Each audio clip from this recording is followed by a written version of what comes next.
Pemirsa, perdagangan saham di Bursa Efek Indonesia baru saja berakhir dan kita akan membahasnya bersama analis OCBC Sekuritas. Dan untuk membahas bagaimana pergerakan IHSG sepanjang hari ini, kita telah terhubung dengan Pak Isvan Helmi, Head of Research OCBC Sekuritas. Selamat sore Pak Isvan. Selamat sore Mbak Patricia. Baik, Pak Isvan, analisa Anda untuk perdagangan indeks harga saham gabungan hari ini seperti apa Pak Isvan? Kalau lihat dari sisi teknikalnya, kemudian juga mungkin sentimen apa yang paling berpengaruh? Jadi memang kalau kita lihat hari ini tidak bisa dipungkiri bahwa IHSG sangat sulit mencapai zona hijau, dan memang kalau kita lihat pasar Asia ini mengalami sebuah gejolak yang sangat tajam sekali, di mana indeks Hang Seng turun sampai 3%. Ini disebabkan karena adanya kenaikan dari pajak trading yang terjadi pertama kali sejak tahun 93 di bursa Hong Kong, dan ini membuat bursa Jepang juga turun dan akhirnya IHSG juga turun. Dan kalau kita flashback tadi malam itu memang pasar Amerika juga sangat volatile, artinya kita bisa lihat bahwa Nasdaq Index saham-saham teknologinya itu turun intraday-nya sampai 4%, meskipun in terms of penutupan itu terjadi recovery yang sangat cepat dan hanya turun minus 0,5%. Jadi memang sentimen regional maupun global memang saat ini sedang bisa dibilang kurang kondusif, sehingga makanya kita lihat bahwa hari ini IHSG ditutup merah atau minus gitu. Jadi secara teknikal pun memang patut diperhatikan bahwa IHSG ini naik dengan meninggalkan at least paling tidak ada 2 gap ya, artinya dia sempat trading itu open gap, dan biasanya open gap itu menandakan bahwa gap yang tertinggal akan ditutupi di suatu waktu yang akan datang. Artinya ke depan kita masih punya gap di 6152, terus kemudian 6200 sekian juga ada gap. Jadi ada 2 gap yang patut ditutupi, dan bukan tidak mungkin IHSG itu bisa terkoreksi di beberapa hari perdagangan mendatang. Pak Isvan, bagaimana dengan sentimen dari dalam negeri? Apakah mungkin ada yang harus diperhatikan oleh investor?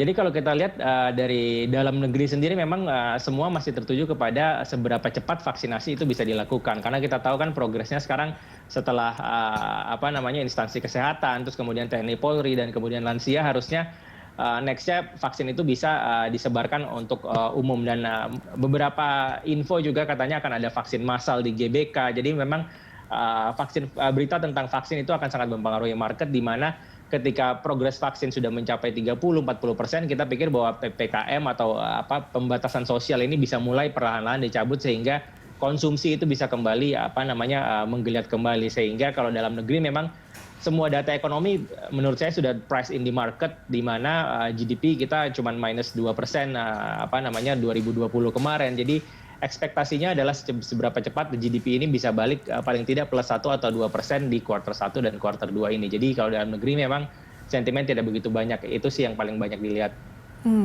Pak Isvan, industri dasar kita melihat terus melemah ya Pak ya. Apa sebetulnya pemicunya dan bagaimana prospeknya hingga pekan depan Anda lihat? Kemudian emiten apa yang menjadi rekomendasi dari Anda? Ya, jadi kalau apa yang membuat industri dasar itu sedikit bisa dibilang trennya itu sedang dalam downtrend dalam jangka pendek, ini memang saham yang paling banyak bobotnya itu adalah saham-saham semen ya. Jadi Indosemen Tunggal juga semen Indonesia ini bobotnya sangat besar di industri dasar. Makanya dalam beberapa minggu terakhir 2 saham semen ini sedang turun, dan inilah menjadi sebuah pergerakan yang memang menahan laju dari industri dasar. Jadi ekspektasi pertama kita lihat gini, ketika ekonomi mulai membaik, otomatis yang pertama akan lari konsumsi. Sedangkan untuk infrastruktur spending itu semen akan larinya ke infrastruktur spending, dan pembangunan properti itu biasanya akan jadi laggard, artinya mungkin di 2-3 kuartal kemudian baru akan terjadi peningkatan dari konsumsi. Dan dari data konsumsi semen pun pada saat ini kita lihat bahwa potensi recovery masih ada, tetapi itu butuh waktu yang cukup lama. Makanya ini membuat saham-saham semen sedikit tertekan mendekati keluarnya laporan keuangan yang memang sudah diekspektasi 2020 akan menjadi bad year untuk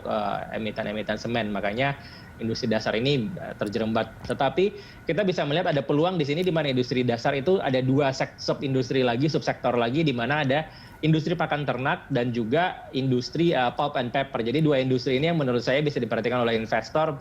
Pertama, kalau kita lihat industri pakan ternak ini memang recovery otomatis dengan mulai rame lagi konsumsi, otomatis restoran mulai rame dan konsumsi untuk ayam dan telur juga makin naik, sehingga harusnya dia bisa disetarakan dengan recovery yang terjadi di saham-saham consumer. Dan bisa diperhatikan juga saham-saham pulp and paper. Jadi ini sangat volatile pasti, dan memang banyak sekali investor retail di situ, sehingga volatilitas itu pasti ada di saham-saham pulp and paper. Meskipun di sini kita lihat peluang untuk trading ada, tapi bukan sebuah jaminan untuk investasi jangka panjang di pulp and paper, karena memang secara profit margin itu mereka sangat tipis sekali, hanya single digit net profit marginnya.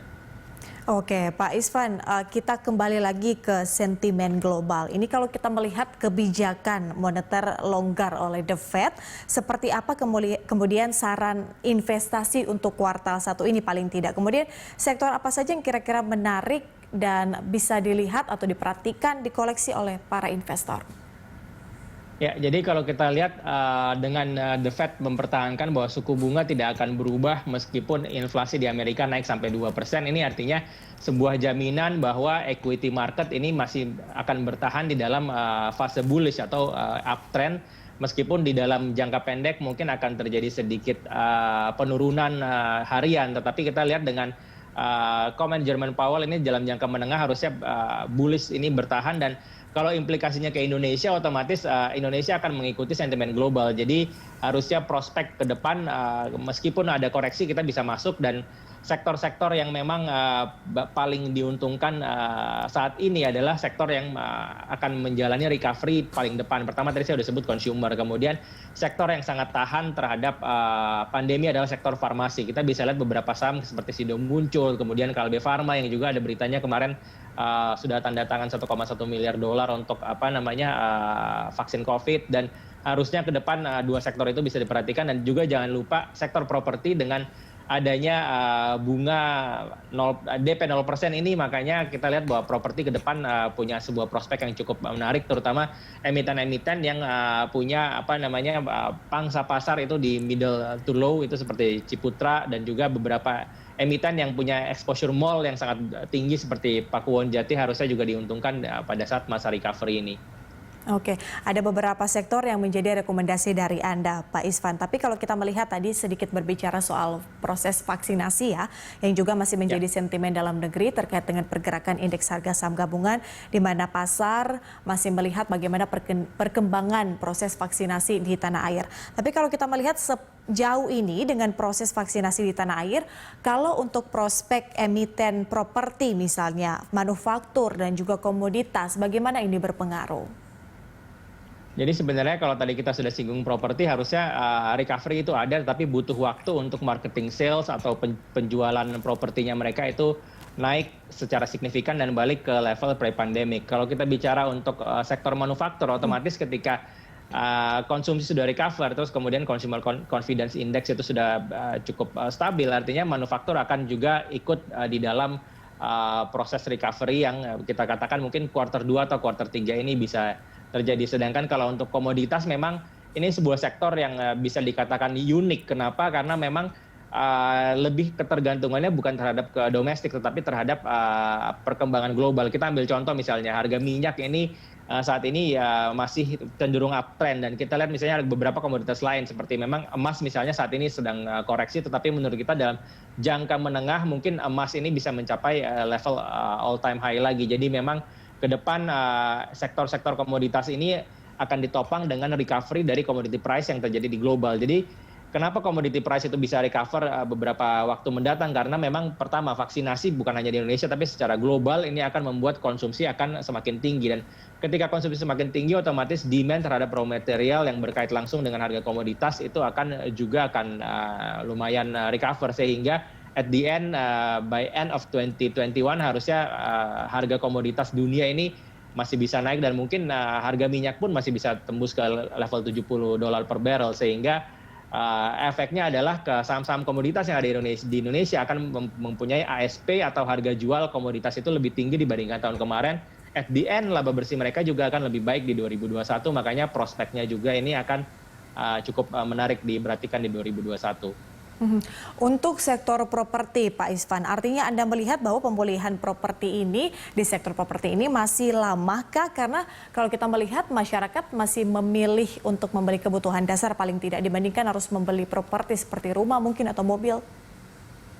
Ya, jadi memang properti ini biasanya ketika fase recovery dimulai mungkin ada sedikit lag sekitar 2 sampai 3 kuartal baru kita akan lihat marketing sales atau penjualan unit rumahnya itu akan naik. Dan memang kalau kita lihat basic needs paling tidak yang akan menjadi kebutuhan premier yang akan dibelanjakan duluan seperti mungkin sandang pangan. Terus kemudian untuk papan rumah mungkin akan 2-3 kuartal baru recovery, dan yang paling cepat recovery mungkin kita bisa perhatikan dari Astra International di mana penjualan mobil. Jadi perkiraan saya mungkin ketika vaksinasi sudah selesai, WFO sudah kembali normal kembali, maka penjualan mobil ini akan recovery sangat cepat sekali. Jadi biasanya mobil dulu baru rumah untuk recovery-nya. Tetapi mengingat sentimen DP 0% ini, saya lihat bahwa emiten properti saat ini recovery harga sahamnya udah lumayan cukup kuat. Artinya investor tidak mau menunggu 2 atau 3 kuartal lagi sampai benar-benar harga penjualan rumahnya naik. Mereka udah mulai entry dari sekarang, sehingga ketika harga rumahnya naik mereka udah bisa sell on news. Jadi sebaiknya investor tidak perlu nunggu sampai penjualan rumah itu naik, tapi dari sekarang udah bisa masuk. Oke, berarti pemulihan sektor properti bisa dikatakan masih butuh waktu, paling tidak menunggu 3 kuartal untuk pemulihannya. Pak Isvan, kemudian prediksi Anda untuk indeks harga saham gabungan besok hari, Pak Isvan. Kemudian rekomendasi saham. Ya, mungkin untuk besok hari, kalau seandainya pelemahan terjadi di Amerika nanti malam, bukan tidak mungkin kita akan kembali turun untuk level support di 6.230, dan rentang atasnya itu masih cukup jauh, yaitu 6.310. Jadi besok mungkin saya prediksi perdagangan masih akan volatile. Terus kemudian untuk sahamnya memang besok tanggal 25-26 ini ada efektif dari MSCI Index dan FTSE Index, di mana ada beberapa saham yang juga diuntungkan oleh itu. Contoh misalnya saham Mayora yang memang masuk inclusion ke FTSE World Index, itu bisa diperhatikan juga. Biasanya ketika satu saham masuk ke indeks global, artinya investor asing akan berbondong-bondong membeli sahamnya di beberapa waktu mendatang. Jadi kita bisa entry duluan. Dan kemudian saham S1 bisa diperhatikan juga, di mana ini sahamnya sudah tertekan dari 1.800 turun sampai 1.600 karena ini dia di downgrade dari MSCI World, MSCI Small Cap Index, artinya ada sedikit outflow, dan pasca efektifnya di MSCI Small Cap artinya selling pressure sudah tidak ada dan harga sahamnya bisa balik kembali naik. Dan untuk properti saya lihat saham Pewon juga bisa dikoleksi karena memang potensi reopening dari mall-mall yang dia miliki ini cukup bagus sekali impact-nya ke depan ketika recovery terjadi. Baik, Pak Isvan Helmi, Head of Research OCBC Sekuritas, terima kasih sudah bergabung bersama kami di Closing Market.